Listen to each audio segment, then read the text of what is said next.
My friend has been living in an alternate reality. Part 5. Entry 10. Some interesting developments have just occurred. Whether they're good or not is left to be decided. I guess my adrenaline was spiked the fuck up, because I decided to jump out of that dumpster, gun raised. As soon as I did, both cops rushed me. They saw that I was armed, for sure, but I guess they didn't care. I shot the guy without the tattoo before being taken down by the other one. I took a couple of batting blows to the ribs before he was restrained by Christian. He groaned, shouting at me in short, guttural bursts. "Kill me, you fuck." "I don't care." I told him to calm the hell down. Then I laid it all out to him. I told him where we came from. That we were from Earth. His expression seemed to change drastically after that. He was listening intently. "What happened to you, huh? How'd you get here?" Christian eventually asked. As it turns out, he was a German-American named Kuhn Steiner. He used to be part of the 82nd Airborne Division of the U.S. Army. One day on a mission to Iraq, some strange shit happened. The same shit that happened to us. It was a cloudy day. He explained. 1 second, we were up in the air, you know the rest. Only 5 of us actually made it into the island. I was the only one who made it to this fucking place. Apparently, he killed all of the guards who were outside the walls at that time. I was running on fumes. He said. I didn't even know what the hell I was doing. I guess my primal instincts just kicked in. He had also realized that bullets didn't do a whole lot against the jungle creatures, so he still had plenty of ammunition at that point. When the backup came, they wanted to just get rid of him. At first. But then they realized that he could be a valuable asset. They just lost like 10 fucking guards. He recalled. I guess they thought taking me in and turning me into one of them wasn't so bad of an idea. So that's what they did. Been here ever since. I can't tell you how many times I've thought about offing myself. He continued. Nobody should live in a place like this. His voice started quivering. But I always knew something could happen. Now you guys are here. I was a bit taken aback by this. I mean, what the hell was he expecting us to do? I asked him about it. Well, surely one of you knows how to pilot, right? Unfortunately, I don't. I thought about it. Travis was still back at the settlement. I asked him how the hell that was gonna help, regardless. He looked around for a bit. That's when we all heard the distant sound of boots stomping on concrete headed our way. Look, come back to my place first. I'll tell you about it there. So that's where it went. And that's where I am right now. You'd think that somebody as important as law enforcement here would get better living conditions. This place was beyond a shithole.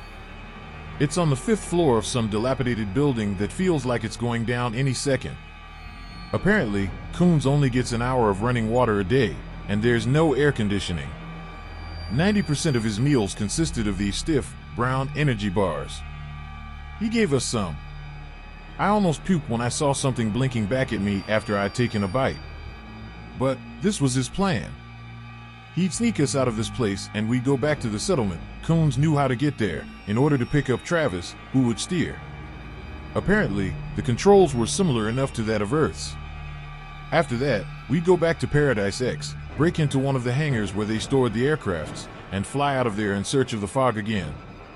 In search of the way back. Obviously, there was about 1 billion things that could go wrong with this. First of all, there were apparently only 4 small planes in that entire hangar, and it was heavily guarded. But he had a solution to that. He knew about 15 other guards who also wanted out of this place. That should be enough to break into the hangar, Coon stated. Over the years, he had told them about what Earth was like, and it fascinated them. Why they didn't just disregard him as crazy was simple. They were desperate for something else. Anywhere else. Everybody thought about doing it before, but nobody knew how to fly. This would be a golden opportunity for them. I thought about the guards that we had encountered earlier. None of them did seem to care whether they died or not. But there was also Travis. There was no way in hell that he would come with us. He actually seemed to like it here. As crazy as it is, I can't see him willingly going back. And then there was the biggest problem. What if there was no fog to be found? Were we just going to drift around the sky until our fuel ran out? I ran this by Coons. He sighed. Honestly, anywhere is better than here. If we have to land somewhere else, then so be it. I'm not staying in whatever the fuck this place is anymore. His tone was dead serious, expression unwavering. He was 100% committed to this. I told him we'd do it. Christian and Lauren didn't have any objections. I guess I'd also had my fill of this island. However, I really don't think we're going to find the fog again. Deep down, I know Coons doesn't either. This is just a coping mechanism for him. This is all he's got. It's currently morning, but we're going to leave at night. Easier to sneak out that way.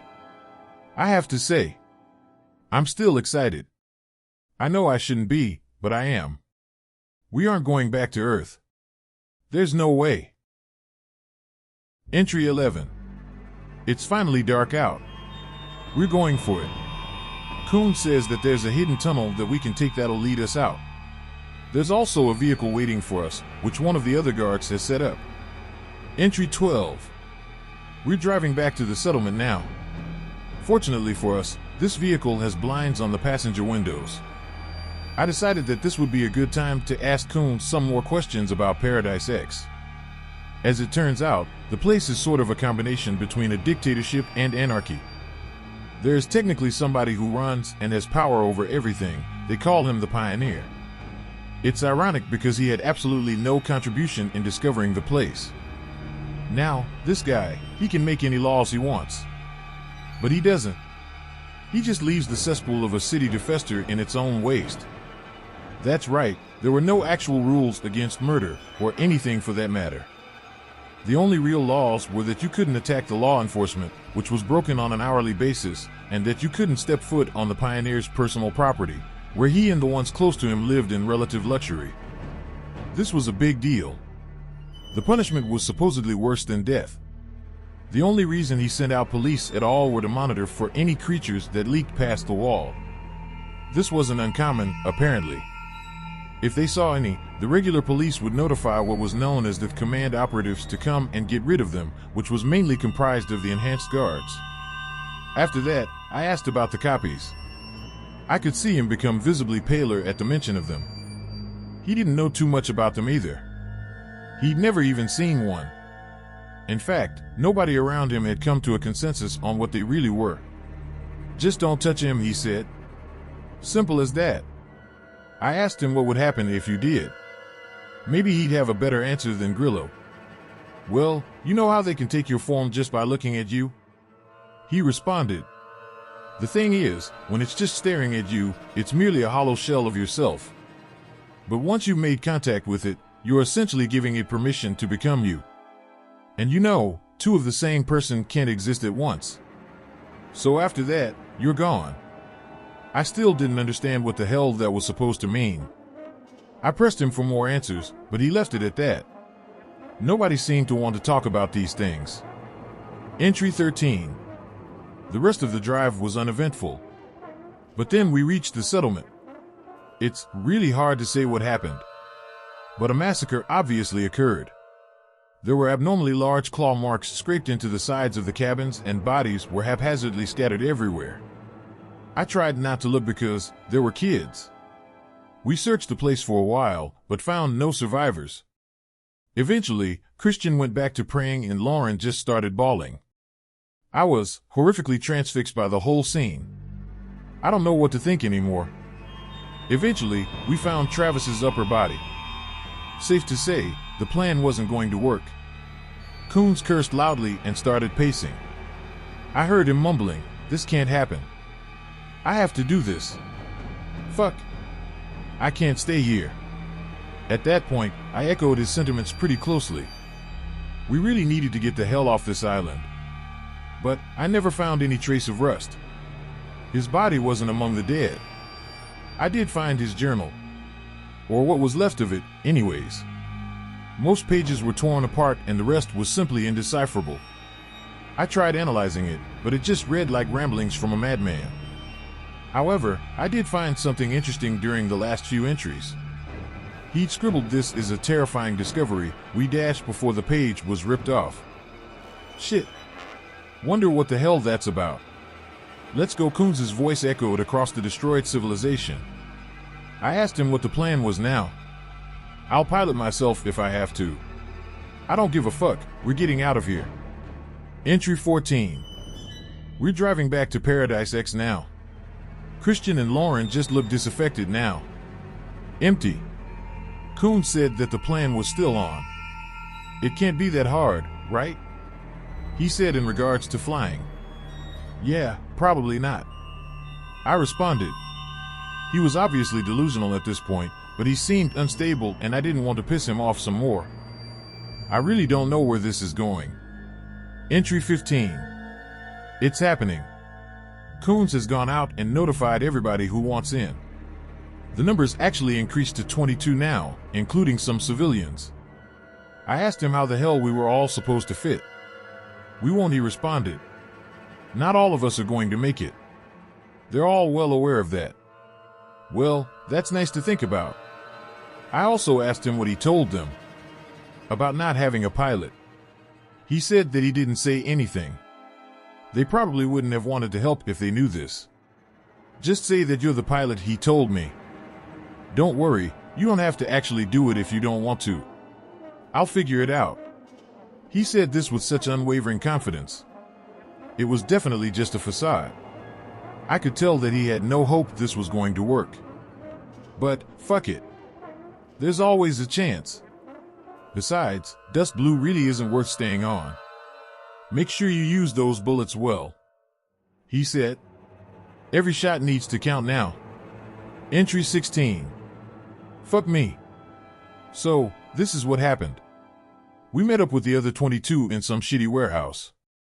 Coons introduced me as the pilot. Or, the savior as he put it. It was really weird, honestly. They all cheered. Coons gave a mini motivational speech about leaving this place and finding a home worth living. This got them all riled up. However, things were looking bleak from the get-go. Amongst us, we had about 7 total bullets. Apparently, some cops like to smuggle weapons. But not many. We started marching through the streets, towards the hangar. A bunch of civilians and other cops stared at us in melancholic curiosity as we did so. The hangar soon appeared in front of us. The problem was, there were a lot more guards than we'd expected. I saw everybody's collective faces drop. Afterwards, we learned that somebody had sold us out in exchange for a week's supply of meat. Yes, some fucking meat.